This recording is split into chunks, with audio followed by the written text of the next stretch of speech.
Hi guys, welcome back. My name's Jared Hurwitz.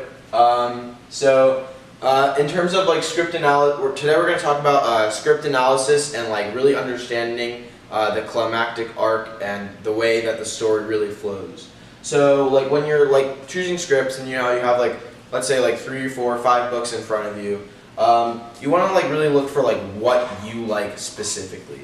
So like if you're someone that's always really loves to laugh, then maybe your type of script is like a humorous script.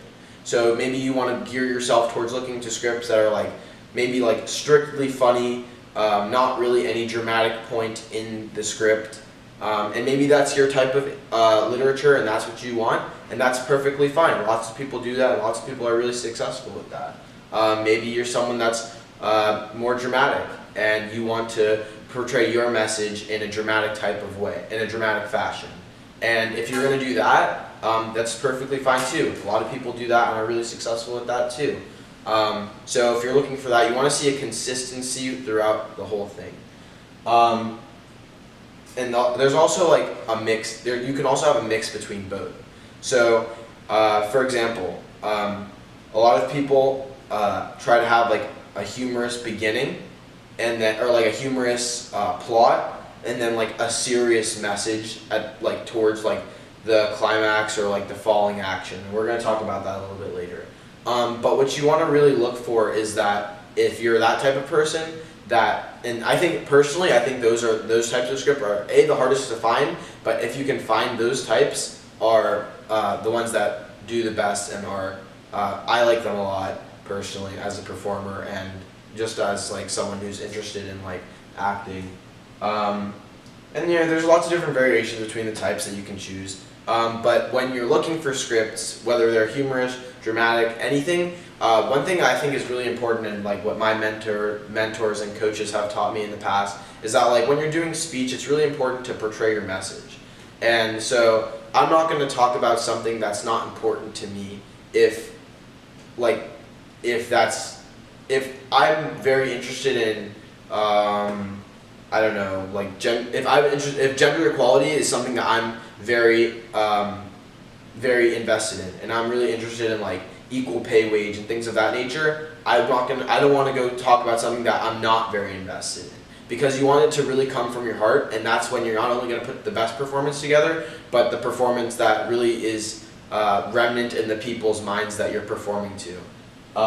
So just make sure you're looking for a message that's kind of held throughout the entire performance and that are like actually inscripted in the books. Lastly, there's the narrative arc. So when you're looking at performances, you want to look at something that's not like flat all the way through, because there are performances like that wherever you look. But you want to look for things that kind of you can feel the way it goes up and then down. So kind of like, alright, so in the beginning you want an introduction, something that you can clearly like learn who the characters are, get a feel for what they're like, the way they talk, the way they walk, the way they look, everything. You want to really meet the characters. So then as the plot thickens, you go through your rising action. And that's where you can kind of see like the characters looking for a certain way to do something. So, for example, I had the opportunity to compete against Craig Hain and Brooke Berger in duo interpretation my sophomore year, and they were phenomenal. And so their whole thing was called the swap, and they were a boy and a girl, and they switched bodies. And so it was by accident, and like the whole time they were trying to figure out like how to get back into each other's bodies. And so that was really good, like rising action, like the tension building and like having to go into like each other's houses and like be in each other's lives, and like the plot was thickening. And then finally your climax. So your climax is really important because that's like the moment that really like hits everybody hard. And you want everybody to really like step back and like really not even look at you as a performer, but look at like the whole, like the story. You want everyone to look at the story the most at the climax. And then as the falling action, you reach, like you're going towards your resolution where everyone's like at peace again. And that's like your message is like settling in to the audience and the judge.